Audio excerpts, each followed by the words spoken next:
Yeah, I would love to see Rachel at least jump in, but Yeah. we might just go ahead. She's in the waiting room. Okay.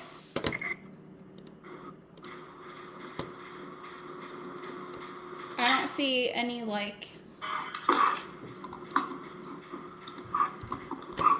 She should just be able to hop in. I shouldn't have to, like, allow her in.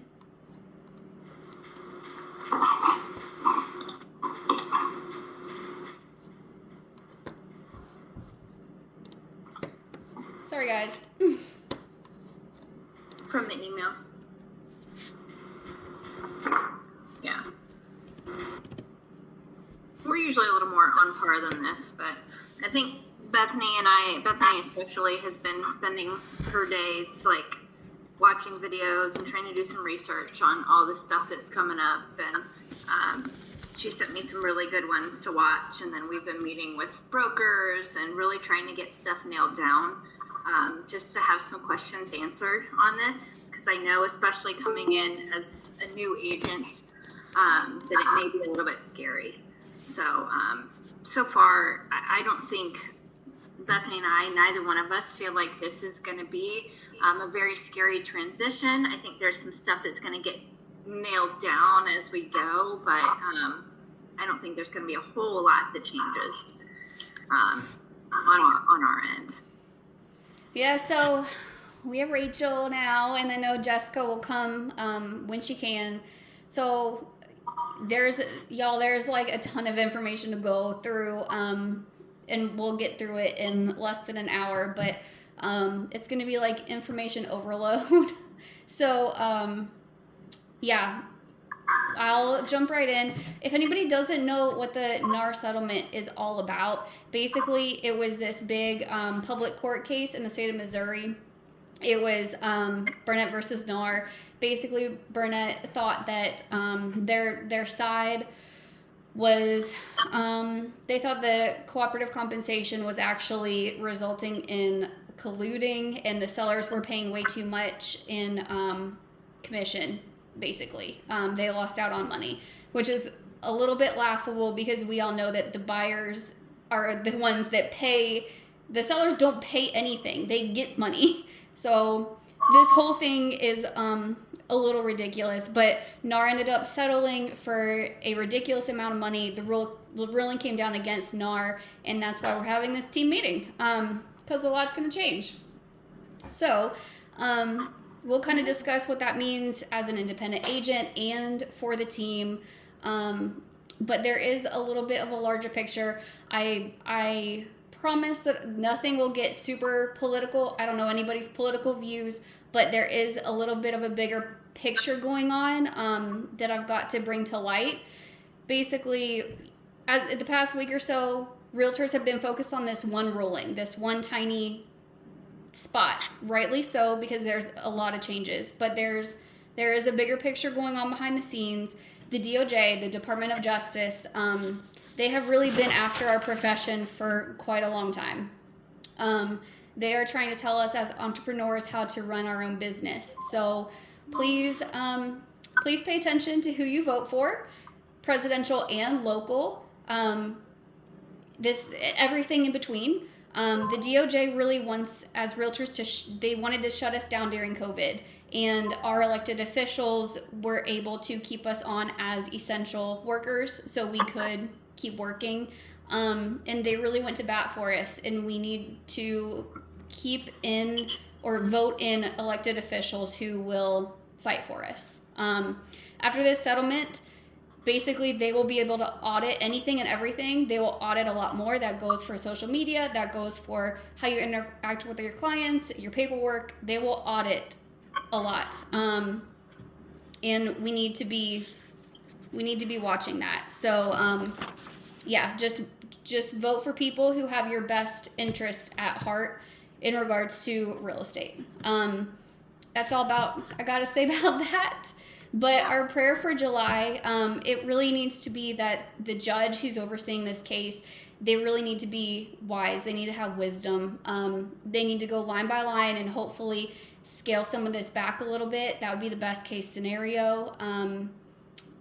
And if the judge counters, this could go on for years. It could be done in July. It could be done in December. Who knows? But just be prepared that it might not get resolved in July.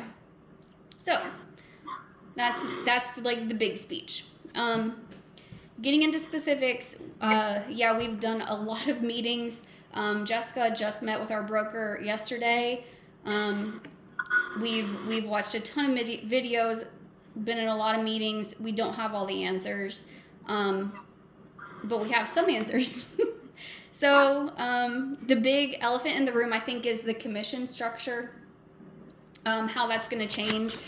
Per the ruling, no cooperative compensation is going to be allowed on the MLS going forward after July, which means it's not going away.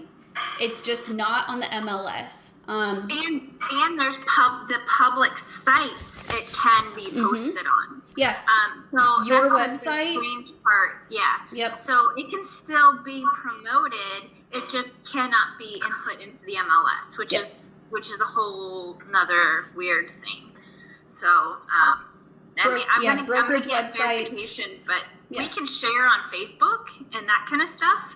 And to my knowledge, we can still put in our marketing that there is buyer agent compensation offered. Well, we can put in our marketing remarks that seller compensation is available. Yes, is what we can say. Yeah. We can't say what or how much, but we can say seller compensation is available. Yeah. Yeah. So it is, it is what it is. That doesn't mean that it's the end of commissions. The media has sensationalized all these headlines, and I know that that's super shocking because the media is right about everything. But there is no set fee. There was never any set fee. If you wanted your fee to be 27%, I wish you luck. You're allowed to do that. Yeah, flat fee brokerages existed before this ever happened. I mean, there were companies that would just input into the MLS. It wasn't like that never existed. So it's the whole revelation of, we're so demanding and we're controlling on this. That's not the case. But I think we all know that. Yeah. So. Yeah. I have a question. Yeah. Yeah. I guess I've been thinking of this kind of as a plus, just with how many 2.5% and 2% we're starting to see. And isn't this better for us because now we can actually negotiate what we think our worth is? Yeah. We always could, though. I mean, we always could. That's the thing. Well, and I had talked to my buyers in the past, if there was a 2.5%, if it was a hard deal or something, I had talked to them about, that extra 0.5% in the past. But it just seemed like it was a lot harder. But now it just seems like it's going to be a lot easier for us to. Yeah. Well, remember the fact that, so if you're coming in with a buyer, you always want to lead with that 3%, try to get that 3% signed because we cannot go up. Right, you can't go up. If up. that deal was hellacious and you agreed to a 1%, you're stuck. Even if that seller is saying, I'll give you 50%, it doesn't matter. You can only accept 2%. So go in with a 3% with the understanding that, sometimes things get a little hairy in negotiations and you have to hack a little off the top of your commission. Not that we want to do that, but I am well aware that some of my clients are golden and I will absolutely take a little haircut to make sure they're taken care of. Yeah, right. Exactly. Okay. So it just seems like other agents just aren't looking at it the same way, as I feel like I am. And I know it's going to come down to appraisals and stuff that might get kind of hairy. Yeah. Where if you're working it into the contract with seller paid stuff. Appraisals will be a mess. I'm just going to say it. Yeah. I'm going to throw it out there. Right now, there is no good solution for appraisals. If your appraisal comes in low, what is the first thing that they're going to take off? Yeah. And that's the crappy part is now we're at a point where we have two people that are able to negotiate our commission in the middle of a deal. And, Right. and that's the one thing that really worries me is, somebody saying, okay, well, I'm just taking away 0.5% of buyer paid commission or buyer paid closing costs. And where's that coming from? It's coming from your commission. So I know this is just an assumption. Are we assuming that people are going to be adding this to the contract? We did. Who turned on the TV? I think it's going to be super individual. Okay. I really Because do. I didn't know, if we were thinking, if everybody's going to be doing this, then, prices are still going to stay kind of where they were instead of dropping the 6%. And then appraisal-wise, it would be about the same? Or Yeah. do you kind of see what I'm saying? No. Because I think it'll be super individual, and I think there's going to be a lot to work out. Yeah. I gotcha. And I'm going to be I don't think that our appraisal issues are honestly going to stem necessarily from this. I think they're going to stem from the shift in the rate hike that we just had over the fall and winter and the prices of the homes dropping and coming this spring market. I think clients are still going to expect a higher amount. And I do think that we will see some clients going in and saying, okay, you can bring a full price offer, but you have to come over now if I'm going to pay you whatever, and you will see that with your appraisals. But I do think that we're seeing the prices of homes come down a little bit anyway because of the rate hikes. We have, a little smaller buyer pool anyway. So I do think that our appraisals are kind of thrown off as it is. Just my personal opinion. Bethany could think different, but I think things are going to be really weird this spring. Yeah, I think they're going to be really weird all year. Yeah. And that's something as a good listing agent, we know that we're not allowed to interfere with the appraisal, but if you want to be really helpful, you can leave your comps on the counter or hand them to your appraiser as he drives by, the comps that you've used for your listing. That usually helps out. Just really be on top of appraisal stuff, especially if this settlement gets passed. Yeah. That's the best you can do. And Another question. Oh, yes, be prepared. Go ahead. So with horse farms, obviously sometimes it takes longer to sell. Are we going to start doing all this now, just in case? We're gonna, as we go through this stuff, I'll tell you specifically what as a team, what we are going to start to implement. Okay. Yep. Have you seen the addendum that says on there? The one they have right now says the listing percentage will be so much total, so much will go to one side, so much will go to the other. They have that one currently, but they are working out other ones. Now, I don't know how fast they're going to come out, but they do have an EXP-wide rider to go with your listings. And while this can't be posted on Facebook, if you call the agent, they can tell you, right? Correct. Text or call. Okay. Yep. Yeah. So, on the buy side, if you're, honestly on either side, if you're talking to the consumer and they think that you are charging too much, you will and always have had the option to shake their hands and roll on, and that's completely cool. If you feel like you need to lower your commission to match whatever they want, also completely cool. Jessica and I, we don't believe in devaluing yourself as an agent. We don't believe in discount brokerages. However, that is your business. We have no right to tell you how to run your business. So commissions always have been, always will be completely negotiable. Remember that and nail that in your clients' heads. And that's the big elephant in the room, but nothing really has changed. It's just being sensationalized. So I would like to say one thing for our team starting now is communication needs to improve. That's not saying anybody's poor at communication, but that's saying that the need to better communicate is going to multiply once this goes through.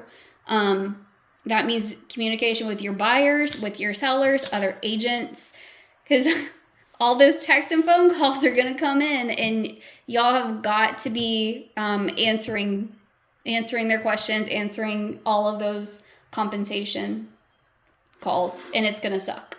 And I'm sorry. But it is what it is. Us as agents, we've got to work harder at articulating our own value.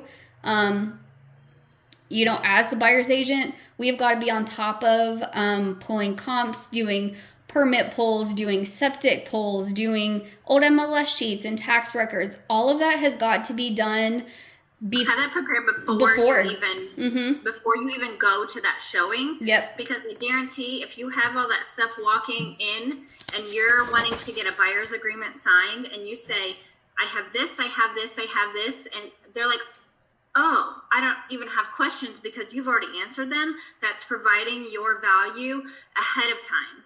I understand you don't want to get locked in, you don't want to buy a car before you test drive it. But if you walk in there providing value that they don't know where to look for that kind of stuff, then that's why they're going to be signing a 3% buyers. Yeah. Sorry, I didn't mean to cut you off. No, yeah, agreed. That's exactly what it is. As you've got to show them their full picture. And yeah, we're not working for free anymore. That's what that buyer's agreement is you got to show your value, which means, we have to be better. We have to be more professional. We have to be better leaders. Again, not saying that all of us aren't amazing, but we just have to go that extra step. We have to be ethical and knowledgeable and competent, and we have to have a good attitude. And we can complain to each other on here because of freedom of speech, but with everybody else, we got to buckle it down. And it just is what it is. I don't see this part of it going away. I think buyers agreements are here to stay. I don't agree with them. I don't think Jessica agrees with them. I have always preached to my buyers, and Brian and Becky could probably attest to this. I do not want them signing anything with me. If they don't feel loyal to me, I don't deserve their business. I build that trust with my buyers.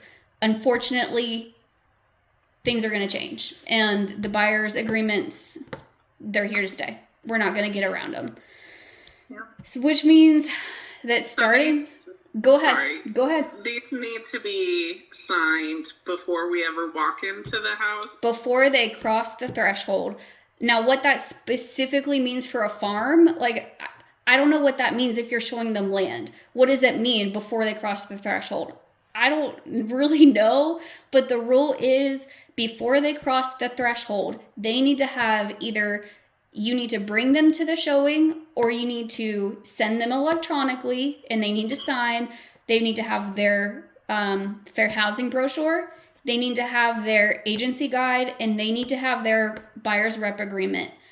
And Jessica and I kind of talked about this, but maybe it needs to be like an addendum if you want to do like a one-time buyer's rep agreement. If they're a consumer and you're trying to turn them into a client, but you don't want to push that button too much, maybe we need to come up with a creative one-time showing agreement until there's an official one. Yeah, I think that's something that, to be honest, like I would be happy bringing a one-time agreement, especially with my high dollar clients that are. I mean, my one is crazy about if you asked him for a pre-approval or proof of funds, he would turn around, walk away, and never talk to you again. Now, this man has more money than God, but he does not want to sign anything. But I could get him to sign a one-time showing agreement every time we look at a farm. And I know that sounds silly, but you know what? You're walking into the farm, you have it prepared. I'm going to have that conversation with him ahead of time on the phone and say, listen, these are the rule change, or these are the laws now. This is what we're doing. He's going to say, I don't want to get trapped or stuck in anything. Very smart businessman. Okay, fine. Then what I'm going to do is I'm just going to have you, it's a 1 day, I think is a better idea. Maybe a 1 day showing thing that we'll come up with. And then, you know what? If I show him 3 days worth of farms or whatever, you know, we can adjust it. If he flies in from Canada and he's looking for 3 days, then we'll do a weekend or whatever we want to do. But we can reduce that time down. You still protect yourself, and they feel like they won a little bit because they didn't have to get tied to you for a year.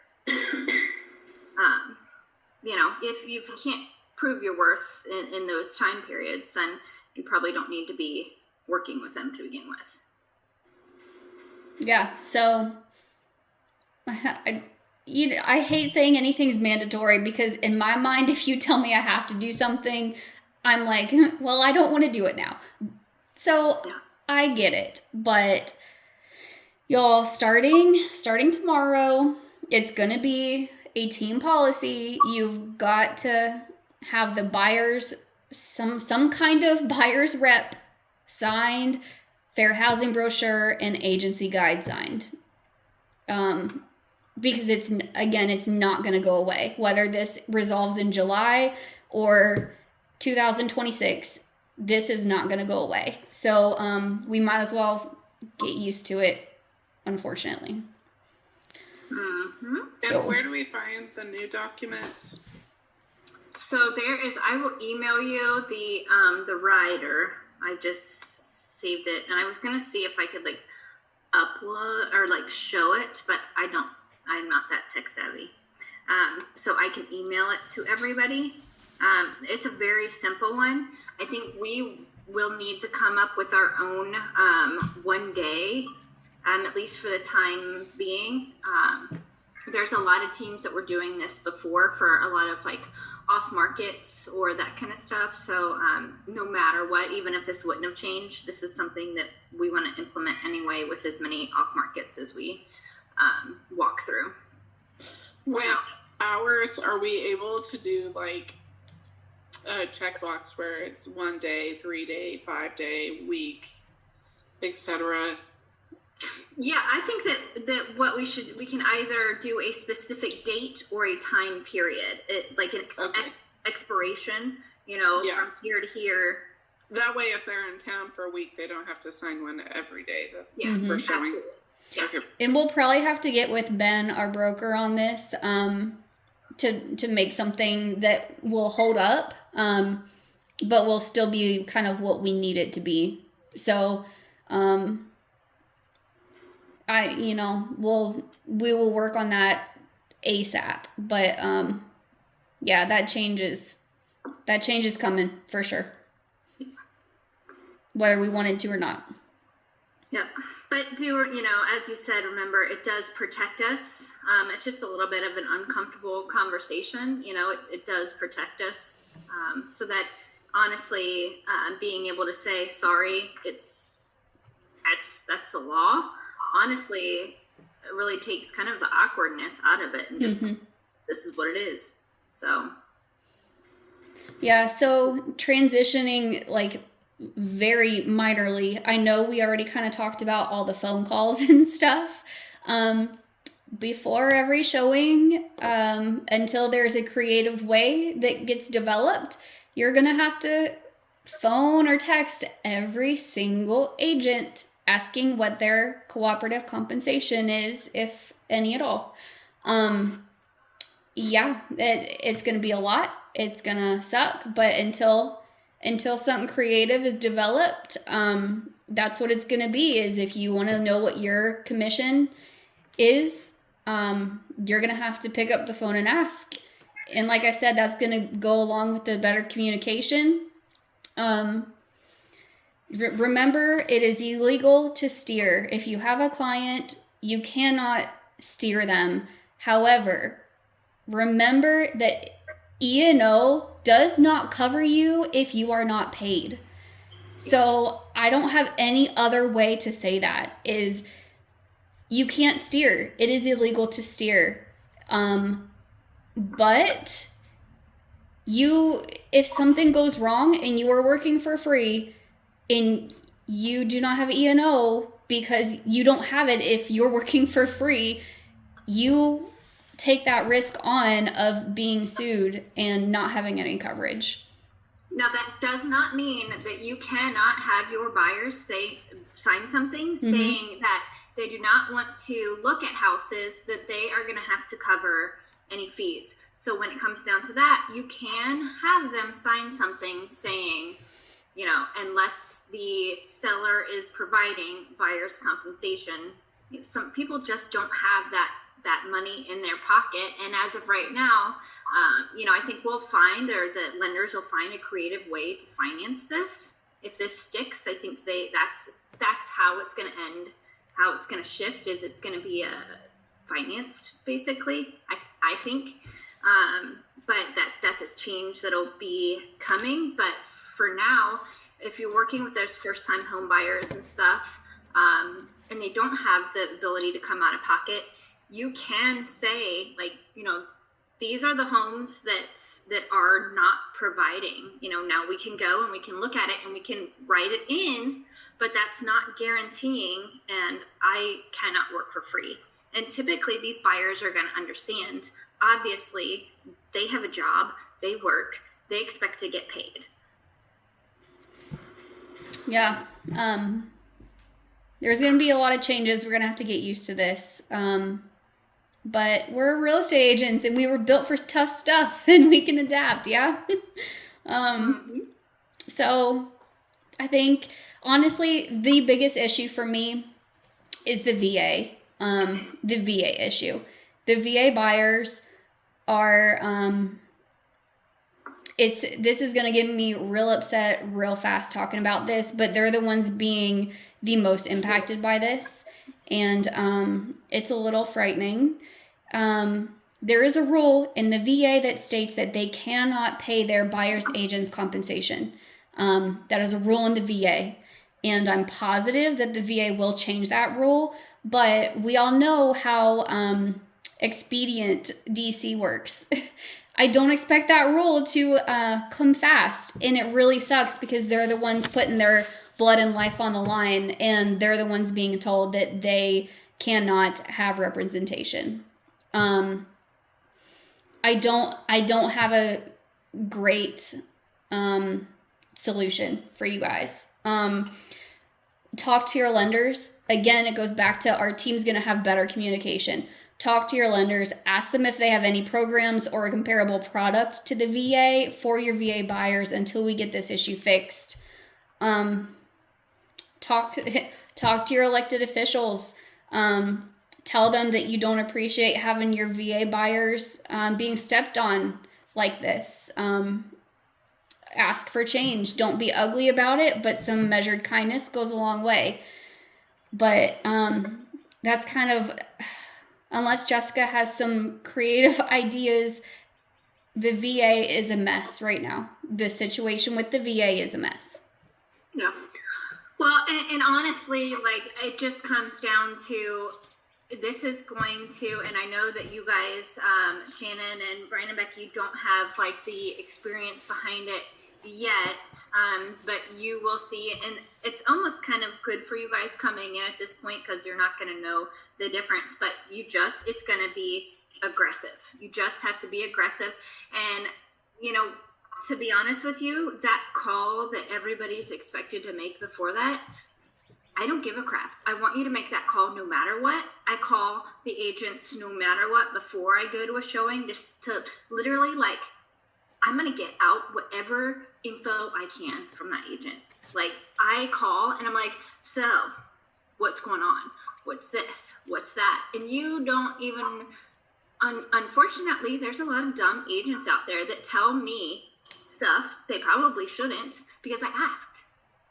Call and ask. And you know what? They're going to say, I can't tell you that. And that's happened a lot. But I will tell you that I have had agents look at me and say, I have never had somebody blatantly ask me that question. And I'm like, well, I mean, you're never going to know. Ask stupid stuff and just kind of dig. I mean, you never know. You might get something and you don't know if, like, call and say, what's the situation? Why are they moving? Why, and yes, as the seller's agent, it's a little bit annoying, but you know what? I will be that buyer's agent. And if you find out, like, they're running out of money, they're going to lose it, that's going to completely change how you go in and you attack this. So make sure you make those calls no matter what, whether it's about the commission or anything. If there's one thing I can tell you, that is one of the most important calls to have. And you can go and you can meet your clients at that place and say, I already spoke to the agent. These are some of the questions that I had walking into it. Go through the pictures, take some notes on the questions that you have. If you have a client that you worked with before, you probably know the scope of the questions. They probably ask the same things. Go ahead and try to get those answered. It's about doing your pre-research, and that's no matter what. I think that's really important with these guys on your buyer side. And on your seller side, to be able to have these questions ready to go. Do you guys have questions now coming into it in the middle of kind of all of this? What are some of your thoughts on this? I'll jump in and say that I'm kind of with Rachel. I think it's an opportunity to show our value, and so I'll tell you, it's not as concerning because we moved here from another state in which they operated at different percentages than what's traditional in Kentucky. So we have experience working with a really professional agent in Colorado that did a great job of sharing what the value it is to either list a property or to have that person help you make good decisions when it comes to things that are unique to the area of Kentucky. Or in Colorado, there were some unique things like water rights, and that's something buyers just don't really know much about. And so you do have an opportunity to show your value, and I think you guys are giving excellent advice about make more calls and understand the situation and what is the commission structure and anything else that you can learn so that you can provide that value. So that's my reaction to this. It's not horribly shocking. It's just different. And it's more shocking to you guys because you guys have been doing it for a longer period of time. But for someone coming right into it, I don't have as many fears maybe as a lot of other agents that have been doing it. Yeah. Yeah, I think it's just getting used to it. Like we said at the beginning, I don't think it's really good or bad. It's just different. A lot of people are saying that, and I know this is, I'm not going to believe it, but I wanted to ask. A lot of people are saying that a lot of agents are going to quit. Do you think that? Yes.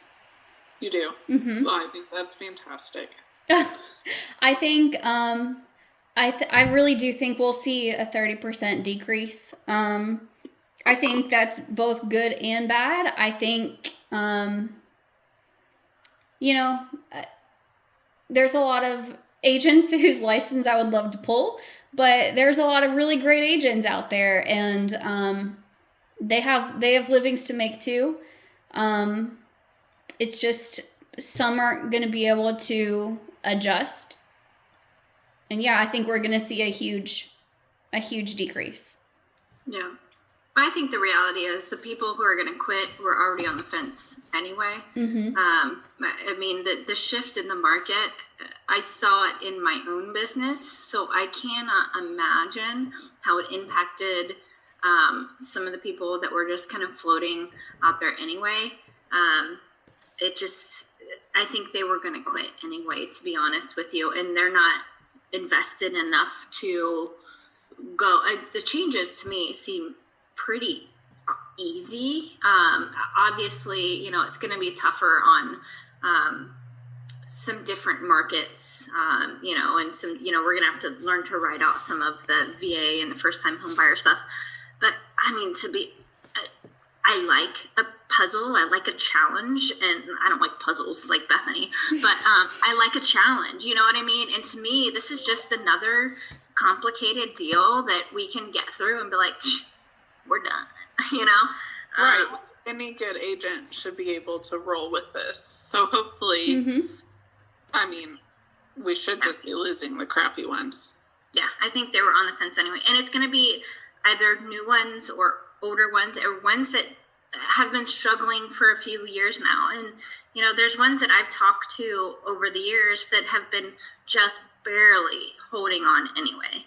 So, it's probably time that you quit wasting your money on dues and everything else if you're not gonna. I'm not saying jump in full force and go full time, but I'm saying, like, if you don't have the time to invest in yourself to actually make money at this, then you're just wasting money.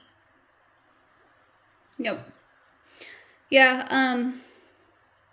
I want to talk about list side really quickly. I know the big changes are on the buy side, which is why we spent most of our time there, but it does affect your listings as well. Every MLS has their own way of structuring their listing agreement. Bluegrass, it is not separated. It is one line of commission. So I know everyone is different in every region. So however your region is structuring it, I want it to be very clear that this is the buy side commission and this is the sell side commission. And I want you to separate them if they are not already separated. If you do a variable on the contract, the listing contract, if you do a variable rate, spell that out somewhere. Make sure that is its own spot. If you don't know what variable rate is, yeah, we're going to offer 3% and 3%, but I will dock my own commission to 5% or 4% if I bring my own buyer. Make sure that is spelled out somewhere. Again, that's a change that's coming.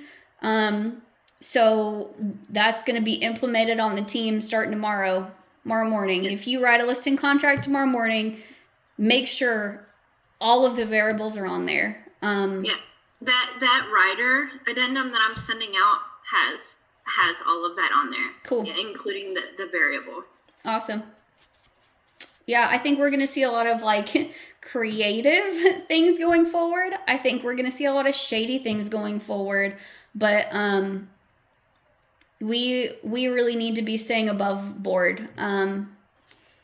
So can I now negotiate in a horse? That's my commission. If you want. That would, I feel like that would be on a separate addendum. Yeah. Not factored into the appraisal. That would be on a separate bill of sale. Yeah. Or a track, maybe a piece of equipment. That's exactly what furniture. Yeah. Yeah, I'll take a tractor. Yep. You don't have to pay me, I'll take your tractor.